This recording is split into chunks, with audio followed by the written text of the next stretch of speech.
Hi, I'm Dr. Aliabadi. If you struggle with irregular cycles, acne, facial hair, body hair, hair loss, or insulin resistance, you might be dealing with PCOS, or polycystic ovarian syndrome. Having dedicated my life to helping women with PCOS, I understand the challenges in getting an accurate diagnosis and the right care. That's why I created Ovi, a science-backed alternative to prescription medications. Ovi is designed to help you take control of your health with clinically proven, validated ingredients in a simple, once-a-day solution. For too long, women with PCOS have had to choose between lifelong prescriptions or complicated supplement regimens. Ovi offers a better way to help manage your symptoms without the hassle. It's my mission to empower women facing PCOS and other hormonal issues by providing the information and support they need. Reclaim your health once and for all. Go to ovi.com. That's ovii.com and start today.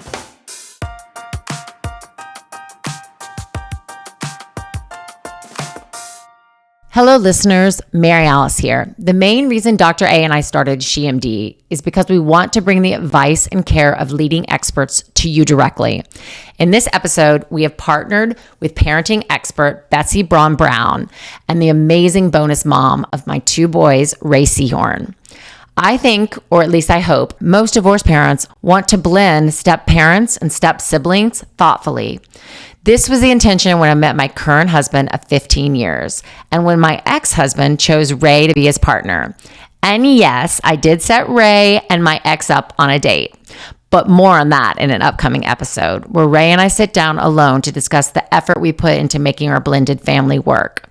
I hope the advice Betsy shares in this episode is as useful to you as it's been to me and Ray with our boys.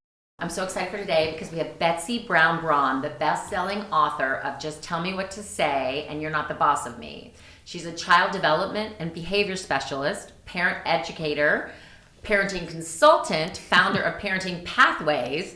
Her website, betsybrownbraun.com, is an incredible resource for parents. And I used her all the time when my babies were little. Ray and I lots of times had issues with both households, the co-parenting, and just having toddlers in general. You were my go-to guru. Can you just tell us a little bit about your background? My background has always been in education and family work. I've been a teacher. I've started schools. I've headed schools. I have always worked with parents and families. This particular gig, which has been going on for about 25 years now, came when I left my last job, which was as a school director.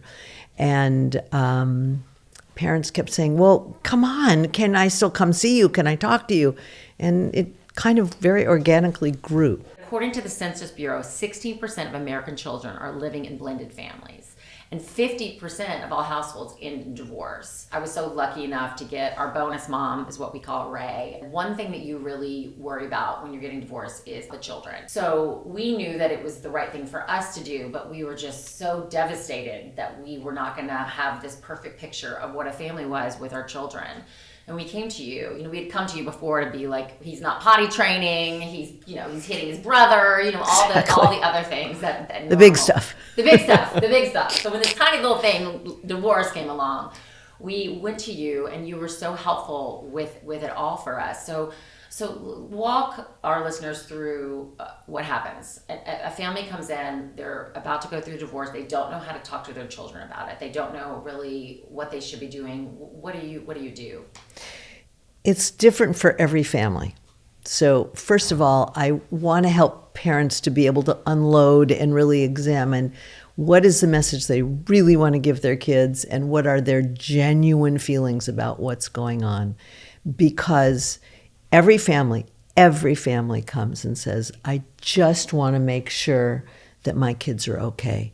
They're more important than anything and everything. The reality is that often isn't the case. And what gets in the way, what sabotages a good divorce, and I would say you have a good divorce, what is when the parents allow their old simmering feelings about what happened in their relationship or their anger, whatever it is, they allow that to get in the way, to sabotage the children's best interest. So how do you do that? Because you're getting divorced for a reason.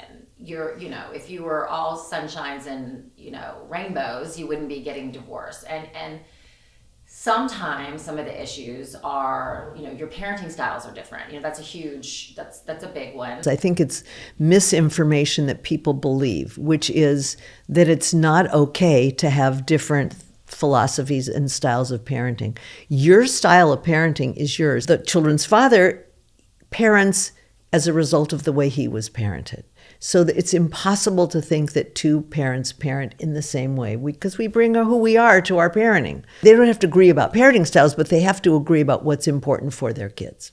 So when parents come to me and they say, oh, we just want to do what's best for the kids, I applaud them and I say, yeah, well, let's do that. And doing that means you may have to sacrifice some of your own feelings. So with Ray, and I know we deal with this a lot with our teenage boys, where they'll come to, we try to have the same rules in both houses, which is actually great to hear that because sometimes the situation is different over here and it is different over there. But the kids will come and they'll be like, well, at Dad's house, we get to do this. And you need to remember that when kids say at Dad's house or at Mom's house, that is so a manipulation. What's happening in the kid's head is, okay, I'm trying to get something to work for me. How do I do that? But what do you think about when they would express that a lack of consistency in both houses with rules and what's expected of them was stressful to them? It's an added stress on top of where did I leave my homework? Which place has my book bag? We had some different phone rules.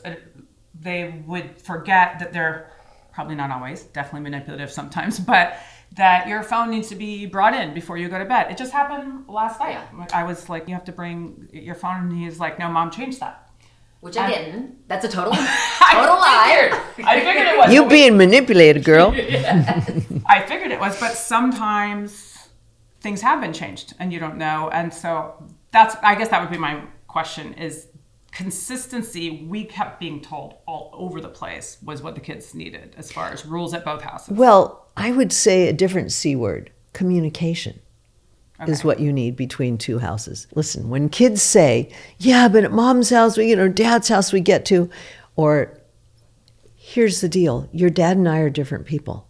Your mom and I are different people. Mm-hmm. We disagree on a lot of stuff. What we agree upon is doing what each of us believes is in your best interest. If we agreed on everything, we'd probably still be together. Right. But we don't. Ray and I agree on everything. We should be married. We agree on more. The rest of the new So you could say, different rules, different homes. When parents come to you and they're getting divorced, in general, are there any tips that you can give divorcing parents and telling the kids that they're getting divorced? Children of all ages, however, want to know, how does this affect me? Kids are still egocentric. What's going to happen to me? Am I going to have to go to two different houses? Am I going to, whatever it is. So they want to know about me. So I advise parents to say little, pay attention to what the response is, and then speak to the response. We all fill the air with way too much talk. We should say less, wait for a response. All children need to know, I am your mommy forever and ever and ever and ever and ever. It's never going to change. I am your daddy, whatever, forever and ever and ever. That I can tell you. Sometimes adult love for one another changes. When Daddy and I fell in love and we decided we wanted to be together, we thought we were going to be together forever and ever and ever. That's why we made you. We loved each other so much that together we made a baby. You are the product of our love. Then something changed. Daddy and I started giving different ideas. We liked to do different things. We didn't agree on stuff. And we started feeling happier when we were not together than when we were together. How do you tell parents to introduce either the fact that you're getting married again or that you have a significant other that's an important person in your life? What do you think the best way is to handle that? I recommend you can date. You don't involve the kids, introduce them to it in any way, at least a year. because the kids need to get used to this new reality, the coming and going and all of that. Most kids will say, well, are you going to get married again? Am I going to have another daddy? Am I going to have another mommy? All of that. And at the beginning, of course, you say, the most important thing right now to me is you. I don't know what's going to happen down the road. But then you can certainly have a conversation that says, I'm meeting some people. I enjoy going out. I have some guy friends that I see, and I have some girlfriends that I see. It'll come up again. Are you going to get married? Are you dating? Do you have a girlfriend? Well, I don't, but when I do, I will tell you. So when they don't feel that you're keeping secrets down the line, then it's much easier to introduce that person. I don't believe in jumping in hook, line, and sinker right away. Everything grows over time. So we take our time. I felt like that the other parent accepting and wanting the new person around made the kids never feel like they were supposed to choose her over me. Do you know what I mean? 100%. So if you also have a parent that is villainizing the other one and saying, Dad cheated on me, and so this is why I'm home crying all the time and my life sucks, those kids are going to hate whoever Dad dates. Well, let me tell you a couple of things. By the way, yes, and yes, to what you just said. One of the rules, one of the things that I say, remember I said at the beginning, I can tell you more what we don't do. Right. We do not badmouth the other parent. And that is, period. That's hard. That includes, stay with me, that includes not only saying, well, your mom was with him, but it also is, I don't know, you have to ask your mom. She's the one who likes money. Or whatever you don't even drop a dark comment, because leads me to the second thing. Your kids pick up on everything you say and everything you don't say. They absorb your attitudes and your feelings and your communications. And so if you have an ugly feeling about your ex, your child is going to hear that and absorb it. And remember, your child loves both of you. And if you're bad-mouthing my dad, and I love my dad, that's very confusing to me. Right. I had quite a few girlfriends growing up, and we would be over at their house playing, and they had come back from Dad's house, say, and the mom would say, "Was Missy there? Did you have fun? Is she fun? Great." And I was like, especially with that affect. So let me just say this about that, because I want to get back to communication. I will always have time with you, or validating how they're feeling. It must feel really funny to have me going out with somebody. Yeah. I have to tell you the funny story though. When McLean was really little, Ray had been, you came out on the scene really quickly. I mean, they were 4.5 and 6 when I met them, and then we were pretty entrenched by 5 and 6.5. So she was definitely, bonus mom quickly right out of the gate. But I was snuggling with him one night, and he goes, "Mommy, is it okay that I love Daddy just a little bit more than I love Tom, and Tom is my second husband?" And I said, "Yes, honey." I said, Daddy is your daddy and Tom is your stepdad, and that's a different kind of love, just like you love Mommy a little bit more than you love Ray Ray. And he goes, "Oh no, Mommy, I love you guys exactly the same." And I was like, oh my God. And she's calling me and telling me this, and I'm immediately trying to deflect. I was like, I'm still a fun aunt, you know what I mean? Like I'm not that person that has rules, and that was true at the time. It was like, I was like, no, I'm sure it's not real. I'm sure it's real. And she goes, "Stop! You don't have to defend this." She was like, "It took a bottle of wine first, but now she was like, I am actually thrilled. I am so thrilled to have you." And that is, Mary Alice, that is something that blows everyone I talk to about it away. She not only set me up with her ex-husband after meeting me for like an hour, she also was on the front stoop when the first time I picked up the boys alone to do something, and she was like, "Guys, this is Ray. You're going to have the best day. She's awesome." And they were like, "Ah!" It's Mary Alice. You're right. But it's also what a gift to them. Right. How amazing that you get 4, not 2, but 4 people that are going to be by your side and love you and are on your team and on your corner. The boys would say up their ass. They have 4 people up their ass. Oh, they're teenagers. Yeah. You are up their ass. 4 people that are disciplining us. We're watching. Yeah, we're watching everything. The reality is there are a million reasons that you've done this so successfully it's success meaning that your kids are doing well. is because of your communication and your open arms. By saying, I'm so happy for Daddy that he's with somebody who loves him and loves you, and we're so fortunate, makes all the difference in the world. Right. Like any other area, it's important to set goals with your money. At different times in my life, I've set money goals. Yes, sometimes for things like a fancy handbag, but also for experiences, like a girls' trip to the south of France for my bestie's 40th birthday. YNAB is a life-changing app that helps you do what you want with the money you have. On SheMD, we talk a lot about being intentional with the choices we make that impact our health. And that's one of the reasons I really like YNAB, spelled YNAB. With YNAB, you'll create a flexible plan for your money through the simple practice of giving every dollar a job, keeping you focused on the life you want. You put so much time and effort into earning money, you deserve to spend it without stress or second guessing. Cover your mortgage and fund your 401k without sacrificing dinners with friends or that long-awaited trip to Greece. With YNAB, you'll stop wondering where your money goes and start deciding where it will take you. Life is short. Spend it well with YNAB. Listeners of SheMD can claim an exclusive 3-month free trial with no credit card requirement at www.ynab.com/SheMD.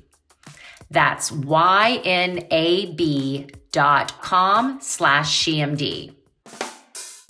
Are you looking for support with healthy aging? I'm always looking for ways to boost collagen production. Symbiotica's liposomal vitamin C contains the same amount of vitamin C as 10 oranges. This formula plays a key role in immune system function. It also promotes collagen production in your skin, giving you a bright, dewy glow. Not only do you get support with all these wellness aspects, it tastes delicious. Symbiotica's liposomal vitamin C comes in these convenient little liquid pouches, perfect for when you're on the go or traveling.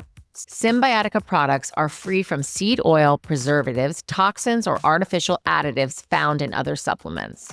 You're only getting the good stuff your body craves. Nutrients are delivered safely and efficiently so your body gets exactly what it needs, right where it needs it, thanks to their advanced liposomal absorption technology. I love the taste of their vanilla citrus vitamin C.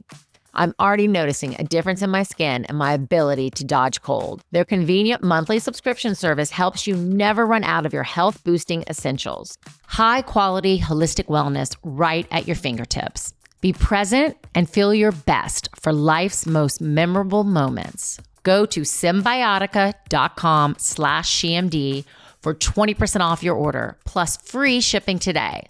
That's spelled symbiotika.com/SheMD for 20% off your order. When was the last time you truly listened to your gut? Misleading health advice is everywhere, and much of what we know about food is wrong. If you listen to SheMD, you know Dr. A and I are always trying to get recommendations that are medically sound around gut health. That's where Zoe comes in. Zoe is a science and nutrition company leading a movement to transform the health of millions. Backed by one of the world's largest microbiome databases and the most scientifically advanced at-home gut health test, Zoe delivers clinically proven solutions that empower you to eat better, feel better, and live better.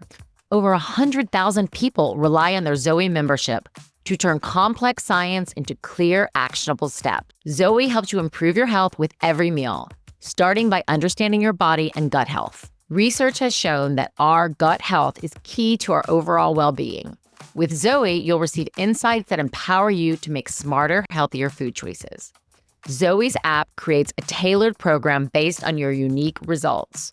With regular retesting, Zoe helps you track your gut health and ensure your advice stays up to date. Make sure to check out Dr. A's episode on the Zoe podcast. We're big fans of theirs. Go to zoe.com and take their quiz today. That's ZOE.com.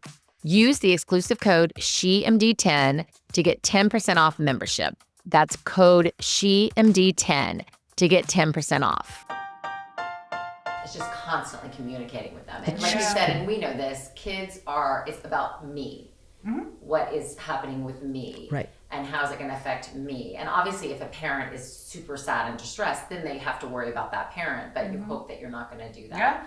And even once you're introduced into it, communicating and like, I didn't put myself out there as like another mom figure. Now they see me as a secondary mothering figure. But in the beginning, I remember immediately asking about when we were going to get married. At first, I was like, "I must be awesome." I finally said to them, "Can you tell me why that's important to you?" Oh, what a good question. Because marriage for me is not particularly important. The certification of it, partnership is, and for what it's worth, we call each other husband and wife, but we've actually been engaged for 7 years and together for coming up on 11, and now it's a source of a giant joke with the kids. But I said, "Can you tell me why it's important?" Because they would ask constantly. He said, "Because he was probably 7, and he was like, I don't want to get invested in loving you if you're going to be gone one day." I thought they were actually irritated that we might get married and were frustrated and didn't know how to express it, but it was about, should I have a connection with this person because I'm starting to really like them, and what if you're just going to be gone? Which was, I was like, wow. That is post-traumatic divorce stress. Yeah. You know, I was going to say this before. You were so spot on with that. When I tell parents, do not introduce your child to the person you're dating until you're pretty sure it's going somewhere, for exactly that reason, because kids get attached. I have someone right now I'm seeing in my practice who has a very sad separation, and his child misses the dad's girlfriend so much. At Graham's request, he did introduce me into their lives in a significant way, not just like, "Oh, Ray came to lunch with us, she's fun, bye," but in a significant way pretty early. I want to say like 8 months, because he said, I am positive this is it.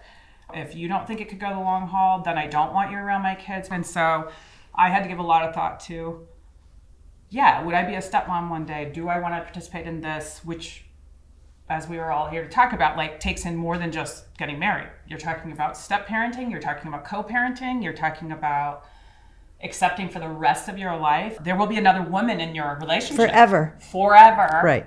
And I'm not a jealous person, and neither is she. So we won the lottery on that part. But I'm just talking just like your brain, just taking in like, this is going to be a thing. And then taking in Tom's opinions and all of these things. A lot of players. A lot of players. Who was like, I hope I stay with Dad forever. I believe he feels the same.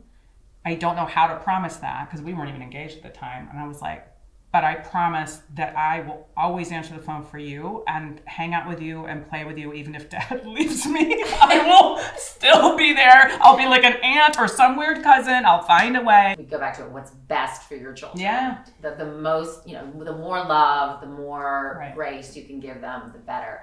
One of the things that's a little bit different about both of us is that we're both working moms. And I know when the kids were little, all moms are working moms. All moms are working. You are right. You are right. We have jobs. We work in addition to your work as a mom. We have an additional job to being a mother.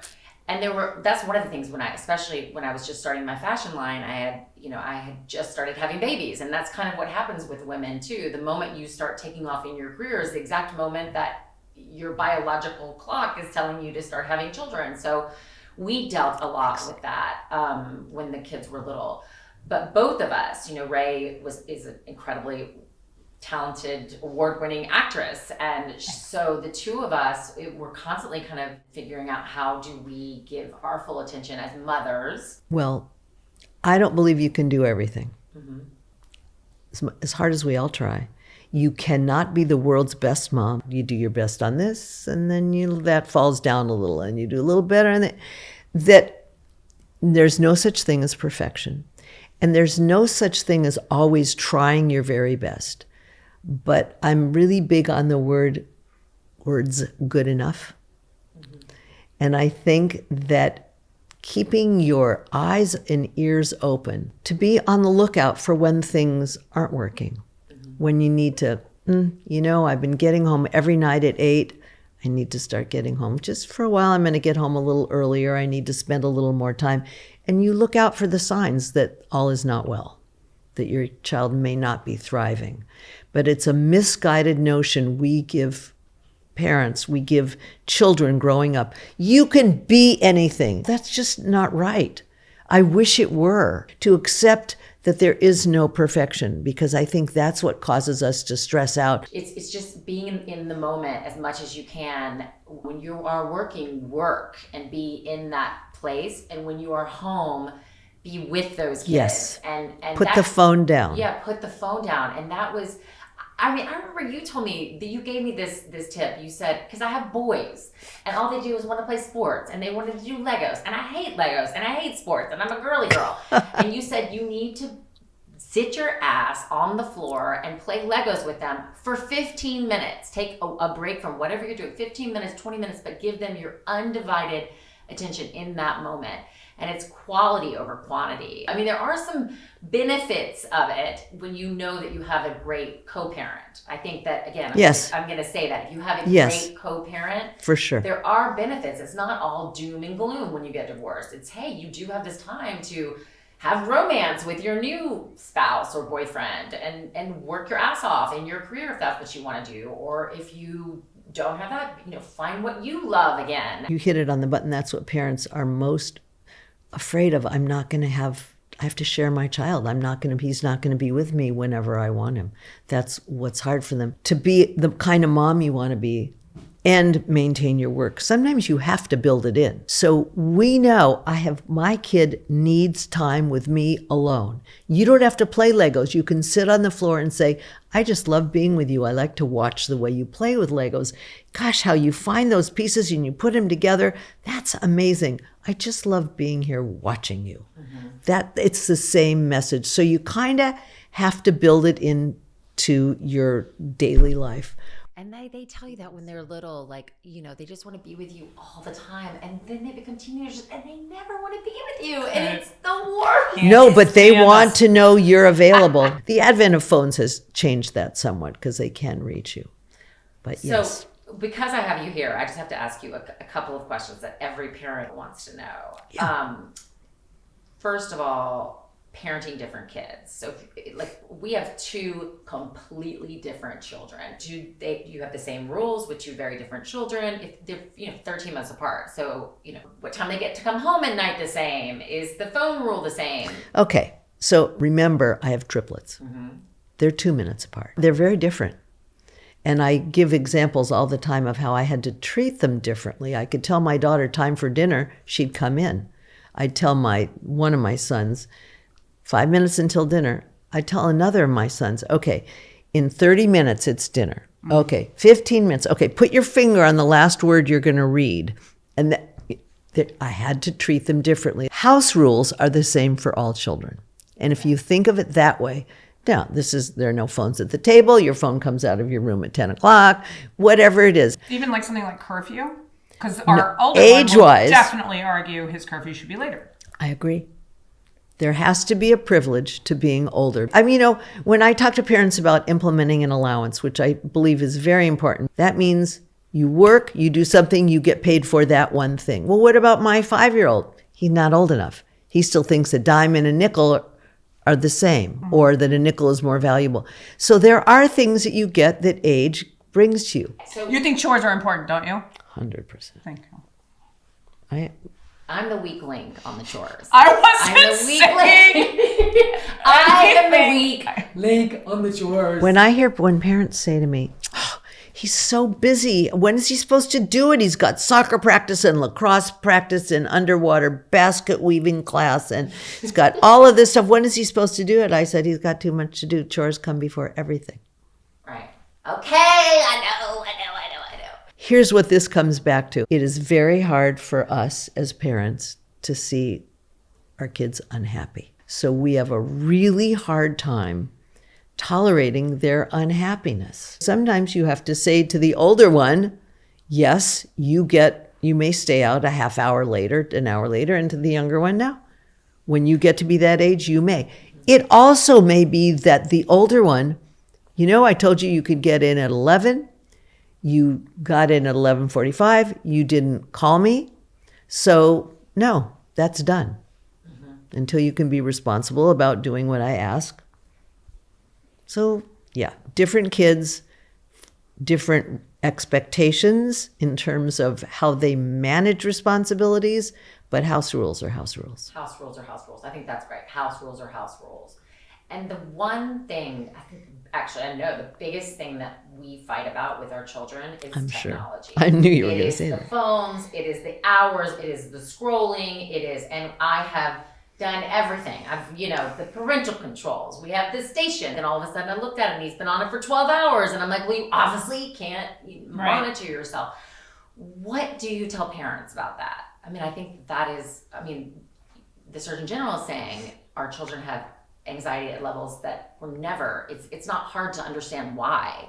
And if you say the prevailing guidance that anything over 3 hours is very damaging to your children, we are massively failing.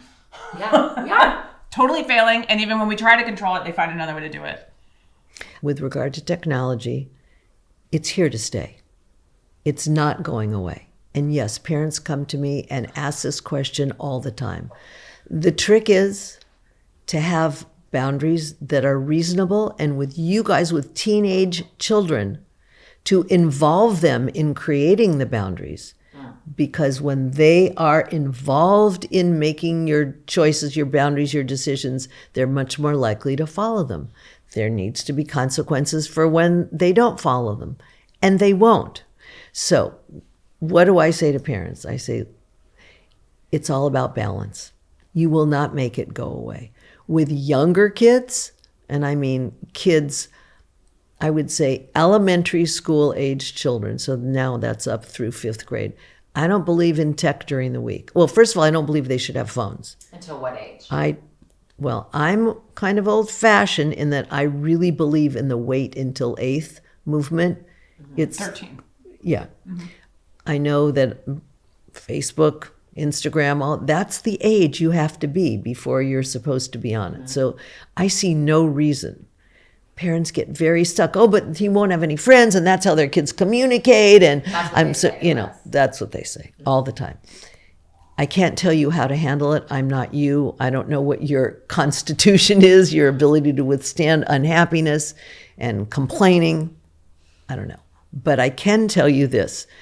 I believe that children through elementary school should not have access.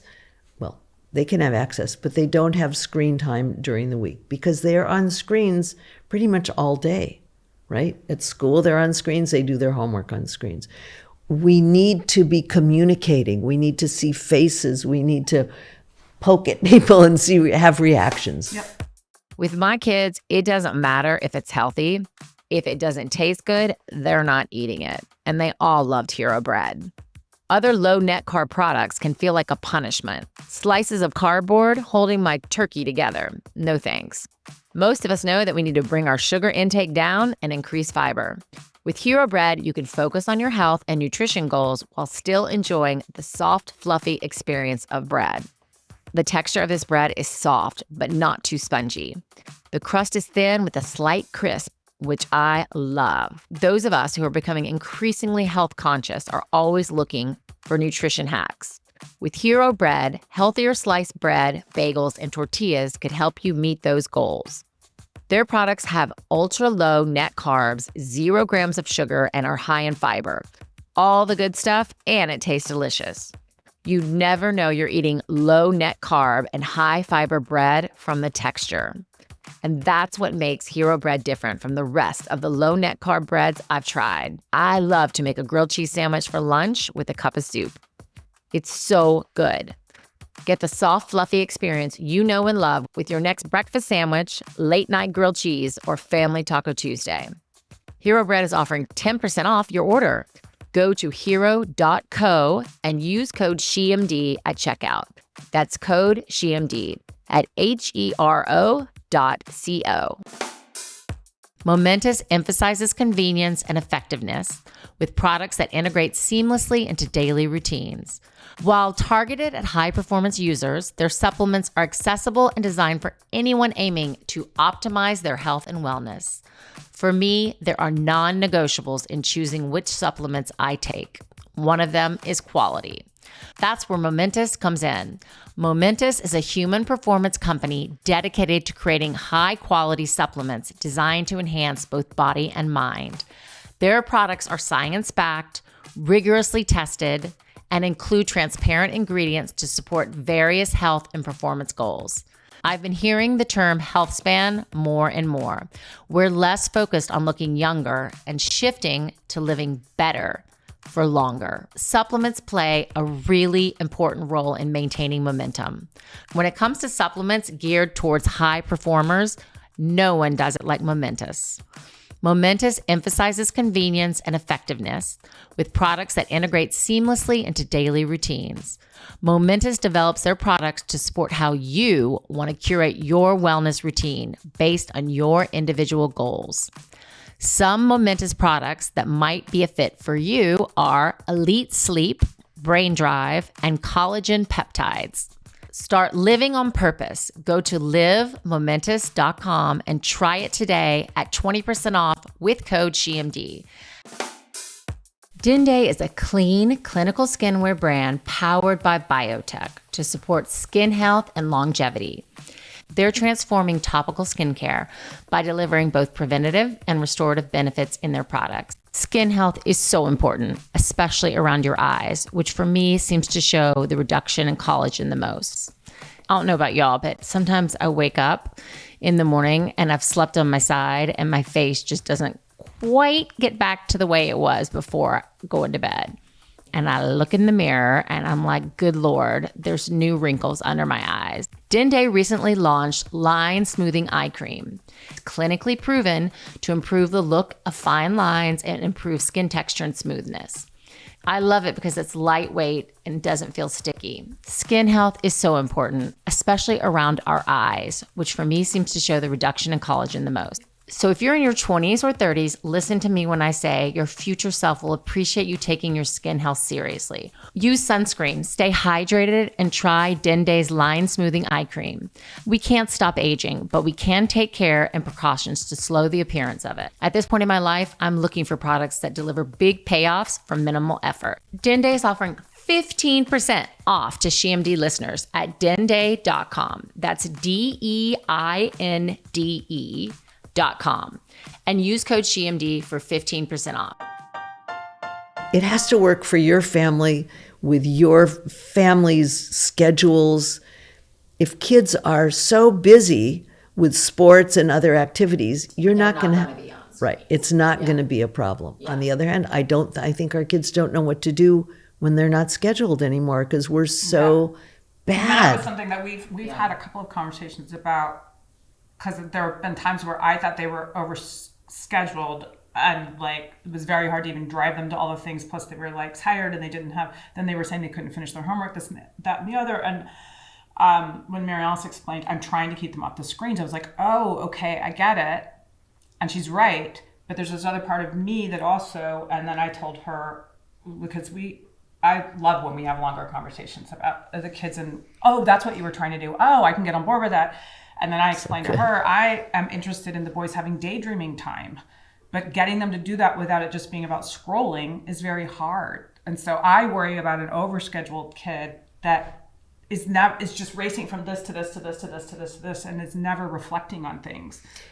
You're right, and you have reason to worry. The best bit of advice I can give you is with your teenage kids now, with you guys with teenage kids, is to say, let's sit down and figure out what works for us so that you're okay with it and we're okay with it. But when you come down and you say, no phone, and no, you're going to get pushback no matter what. Doesn't work. This is what I want to say to you about that. You don't feel good having your kid be buried in a screen all the time. And at nighttime, I think having a child that sleeps with their screen next to their face is just the worst thing. None of us shouldn't even be in your room. Yeah. But by the way, speaking of none of us, do you model that? I mean, families where they absolutely say no phones at the table ever, and then mom gets up and says, oh, it's just this one call, it's for work, I've got to do it. Right, no. Doesn't work. It has to model be behavior. Absolutely, you let the phone ring. So there's that. And also you say, we all do it. Everyone in this family takes our phone and we take it to the portal, to the charging station, and we plug it in at night. It's not good for any of us. Yeah. Not only you, it's not good for me. And they're going to argue about it because, by the way, of course they're going to argue. That's what They're teenagers. That's how we do it. Betsy, in your books, You're Not the Boss of Me, Just Tell Me What to Say, you give very clear guidelines for parents. I think we all want resilient children. We want happy children, but we want resilient children. We want children that are going to make their way in the world. And when you have children of divorce, that's even kind of more on your heart a little bit, and they become a little more resilient maybe because they have these adverse situations a bit. But can you give us some tips on how to raise resilient children? Can we add one more word in there? Mm-hmm. Resourceful. Resourceful. So we all want resilient kids. Kids cannot be resilient unless they are self-reliant. Kids cannot be self-reliant unless they're allowed to be independent. How do we create kids who are self-reliant? Well, we have to let go of our fear. We have to stop, have a saying, which is prepare the child for the path and not the path for the child. Oh, I love That's so good. That's good. We can all use a little bit of that. Prepare the child for the path and not the path for the child. Parents today are still preparing the path. We have to give our children, starting at a young age, the chance to be self-reliant, to do it themselves. You didn't get up when I told you to get up. And now, no, I'm not taking you to school. You missed the bus. I will call your teacher and let her know that you didn't get up in time. And yes, you'll have more homework or whatever it is. But we look at these things they do as reflections on us. I'm a bad parent. I look at you and you say, oh, good parent. So starting at a young age, we have expectations and we accept what the result is. And that leads to resilience because they had to save themselves. Unless you know how to respond in adversity, you can't be resilient. Mm-hmm. We have to let go. We have to allow our kids to be unhappy. That's so hard. It's so hard. And that's how they build self-esteem too. It's like, I was capable of picking myself back up. I was capable of figuring it out. Well, you're bringing up a really good point because people have a very misguided notion about self-esteem.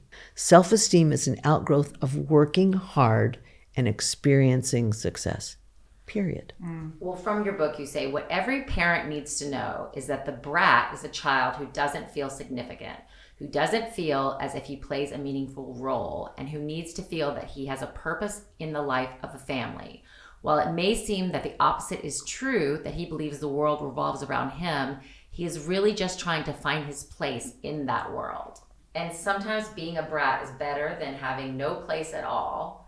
The child who has a loving, trusting, and secure relationship with his parents, who feels connected to his family and feels good about himself, is not a brat. I think that's amazing. Well, I think that we're all worried that we're raising little assholes because you're right, like we over-parent. Not enough of you are worried that you're raising little assholes. Really? I agree. So what would parents that are struggling with a child that they're like, there's the terrible twos, then becomes the terrible threes, or teenagers. Here's my advice for how to get through that. Your teenagers behave in assholeian ways because they're supposed to. That's very much a part of their growing up. That's how they individuate and they separate and figure out, who am I separate from you? If I do everything you say, if I dress the way you tell me to dress, that means I'm you. I got to be me. So I'm going to push back. So you're going to get a lot of pushback with teenagers. Mm-hmm. And that's sometimes assholeian. It's obnoxious. Mm-hmm. I'm not talking about disrespect and, doing dangerous things, but we're talking about typical development. With our littler kids, we have boundaries. We don't yell. We expect them to follow through with what we expect. They will not be bratty to parents with whom they know they have a significant relationship. Kids who feel good about themselves in relation to mommy and daddy, who feel they're significant, have activated in them a desire to be a good kid. If you say to parents today, what is the worst thing your mom, mainly your dad, would say to you when you were a teenager? Everybody says the same thing. You want to take a guess? Disappointed? Bingo. Kids do not want to disappoint their parents when they have that significant relationship. If you could have every parent that's listening to this do 5 things to raise happy, resilient children, what would that be? Take care of yourself. is number one.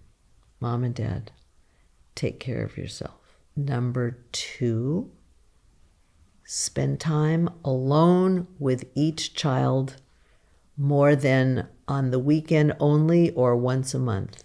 Make spending time alone with each child a priority. Number three is communicate. Communicate, communicate, communicate. Talk to your children, listen to them, have open pathways.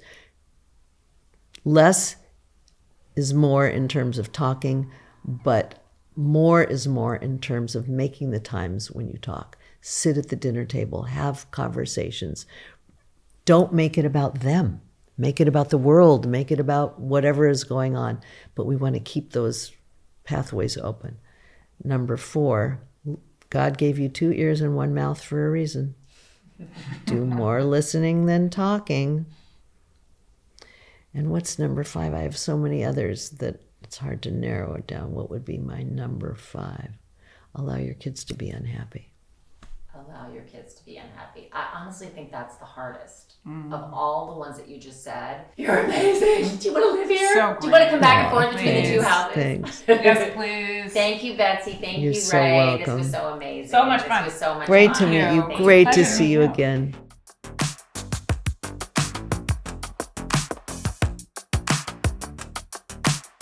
Thanks so much for joining us today on SheMD. If you want to own your own health, a good place to start is by following us on social media at SheMD Podcast and by subscribing to our show on YouTube or wherever you get your podcasts.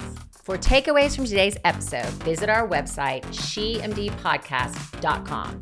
We'll see you next time on SheMD. This podcast is for educational and entertainment purposes only. It is not intended as a substitute for a physician's medical advice. You should regularly consult your medical provider in matters relating to your own health. Even though we share our honest beliefs on SheMD, some of the products and services we discuss may involve sponsorships or paid advertising.